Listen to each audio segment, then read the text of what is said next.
Hello दोस्तों, नमस्ते, प्रणाम, जय श्री कृष्ण, राधे राधे। हमरा यूट्यूब चैनल पे रउआ सबके स्वागत बा। रउआ सबके बीच में बहुत ही प्यारा तीज पे एगो शिव जी के गीत लेके आइल बनी। ये गीत आप सब सुनी जा और कमेंट के माध्यम से हमके बताई जा कि हमार शिव जी के गीत आप सबके कैसन लागल।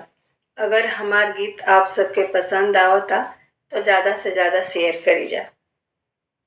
घूर्मी गौरा शिव अंगवा जाली शिवा शंकर हरि। घूर्मी गौरा भोल अंगवा जाली शिवा शंकर हरि। कौना बरत हम करी महादेवा सेनुराय अमर रही। कौना बरत हम करी महादेवा सेनुराय अमर रही। जल्दी बता दी शिव जी कौन उपाय शिवा शंकर हरि।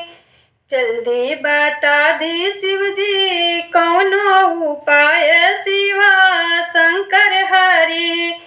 कौना बरत हम करी महादेवा सेनुराय अमर रही।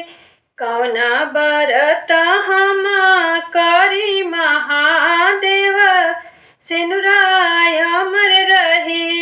जल्दी बता दी शिव जी कौन उपाय शिवा शंकर हरि। जल्दी बता दी शिव जी कौन उपाय शिवा शंकर हरि।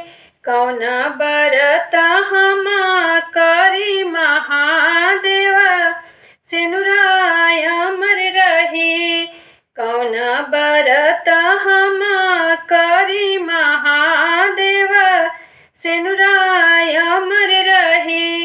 इतना बचन शिव जी सुनही ना पावनी मुस्काई बोली।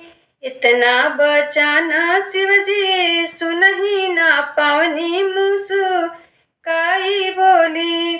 कर गौरा तीज के बरतिया पियवा के प्यार मिली। कर गौरा सिंदूराया अमर रही। कर गौरा तीज के बरतिया सब परिवार सुखी रही। शिव के बचन गौरा ध्यान से सुनली मुस्काई उठी। शिव के बचन गौरा ध्यान से सुनली मुस्काई उठी। हम करबो तीज के बरतिया भला ही तप भारी रही। हम करबो तीज के बरतिया भला ही तप भारी रही।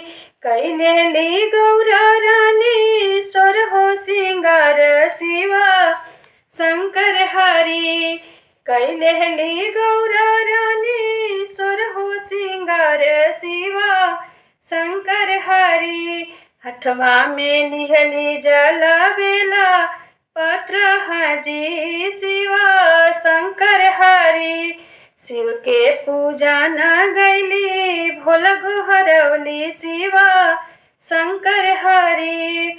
शिव के पूजा न गैली भोल गोहरौली शिवा शंकर हरि। सेनुरा अमर होई जाई सुना हो शिवा शंकर हरि।